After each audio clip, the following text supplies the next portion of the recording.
Hello বন্ধুরা, সবাই কেমন আছো? অবশ্যই সকলে ভালো আছো।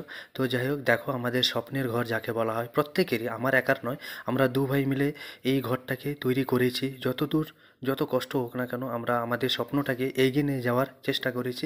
তার সাথে সাথে আরও একটু ভালো করার চেষ্টা করছি। তো বাড়ি এসেছিলাম, আমার ভাই আসেনি। আর বাড়ি এসে রান্নাটা আমার মা করছিল। আর আমার আজকে ছুটি ছিল। মা আমাকে ছুটি দিয়েছে। তো চলো মা কি রান্না করছে দেখা দেহ যাক। ফাটিয়েছি নি? হ্যাঁ, গড়তে ফাটিয়েছি। গড়ে ডিমও ফাটছি তো। ও হো থাক, না ডিম ফেটে গেছে। ঠিক আছে, মা সিদ্ধ করছিল আলু শুকিয়ে। তো মা ডিম তো ঝোল ঠিক মতন আর রান্না পারে না, যেটুকু কুমড়ো পেরেছে খুব ডিম ভালো। ঝোল সেটা আমি হবে। সেটাই তো সন্তুষ্ট। মা রান্না করছে। আর এখানে আমাদের গাছগুলো দেখাবো। ঠিক আছে, তো এই পুকুরে পুরো এখানে মাটি ভরতে হবে, ফুল মাটি ভরতে হবে। তো এখন জঙ্গল হয়ে আছে, অল্প জল আছে। আর এই লেবু গাছটা এত বড় হয়ে গেছে, মানে পুরো ওই যে বাথরুম ঘর আছে না, পুরো একদম ওর উপরে পুরো চলে গেছে। ঠিক আছে, তো এটাও ঠিক করতে হবে, অনেক কিছু কাজ রয়েছে। আর এই সুপারি এই নিম্বু গাছটায় প্রচুর নিম্বু ধরে, সত্যি বলতে কাটতে ইচ্ছে একদমই হচ্ছিল না, কিন্তু কিছু করার নেই, কেটে ফেলতে হবে এই গাছটাকে। লাগানো হয়েছিল। আর একটা এটা, তো এটা অতটা উঠতে পারিনি কেন কে জানে। ঠিক আছে, এইটা এটা অনেকটা উঠে গেছে ভালোভাবে। ঠিক আছে, কিন্তু এটা উঠতে পারলো না। এই গাছটা একটু ছোট হয়ে গেছে। ঠিক আছে, মানে বেশি উঠেনি। আর এটা মোটামুটি ভালো উঠে গেছে। ঠিক আছে, আর ঠাকুমাদের সুপুরি গাছ দেখো কত সুন্দর উঠে গেছে। কেইটা সুপুরি হয়েছি গো? চারটিয়া চারটে উঠেছি তো ଭଲ ଭାବରେ। হ্যাঁ, ଆଉ ସବୁ ମରିଛି ତ? ସବୁ ମରିଛି ସୁପାରି ଗଛ? ଆଖୁ ଆଖ একটাই আছে আমার সেটি দিতে জালুন কাটছে। ଏ ଆମ ଗଛଟା ଆଉ କେଠୁ ଆଇଲା?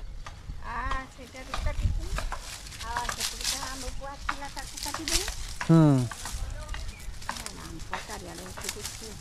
হ্যাঁ,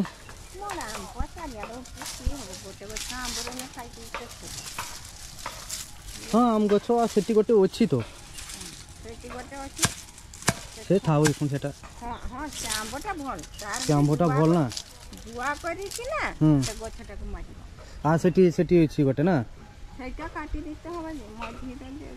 କାହାର ମଝିର? ନା ମଝିର নাই, না না মোর ধারো মঝিরো কেন কাটিনি, কোনো কাটা হবনি।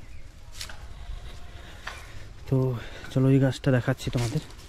একটা গাছ রয়েছে আম গাছটা, এটা আমাদের মানে ওই মিষ্টি আম হয় মাঝে মধ্যে, মানে প্রত্যেক বছর হয় না, কোন কোন সিজনে হয় তার কোনো ঠিক নেই।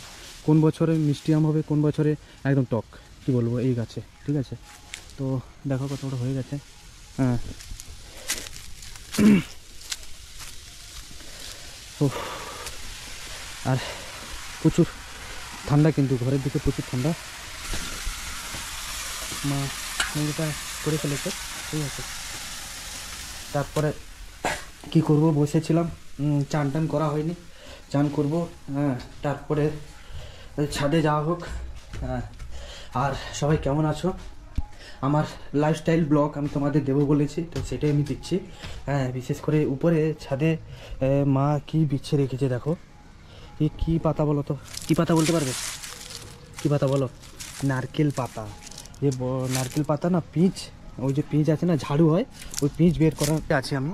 ঠিক আছে, তো ছাদে এখন রোদ হয়েছে, রোদটা খেলে মানে সত্যি খাওয়া নয়, মানে রোদটা গ্রহণ করতে হবে, শরীর দিকে গ্রহণ করতে হবে, কারণ ভিটামিন ডি তৈরি হয়। ঠিক আছে, তো উড়িষ্যাতে আমি যেখানে ছিলাম ওখানে রোদটা খুবই কম পড়ছিল, যেহেতু সমুদ্রের পাশাপাশি।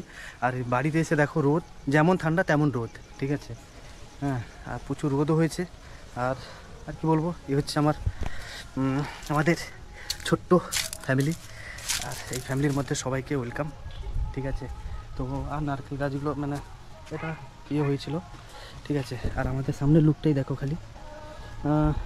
এটা কি বলো তো? এটা বলো, কি বলতে পারবে? বলতে পারছো না? নারকেল, ওর ভিতরে যে নারকেল বেরো, নারকেলের খোলা এটা। ঠিক আছে, তো খোলা শুকানো হয়েছে। হ্যাঁ, আমাদের নারকেল গাছ ভর্তি, বলো না। সামনে সামনে লুক এই যে রাস্তার পাশে, সামনে এই ঢালাইটা আমি করে দিয়েছিলাম রাস্তা যাওয়া আসার জন্য, সুবিধের জন্য। ঠিক আছে, তো কেমন লাগলো? ঠিক আছে, আর এটা সিঁড়ি মা কাপড় শুকোয় এই জন্য টাঙিয়ে রেখেছে। ঠিক আছে, প্রচুর রোদ লাগছে।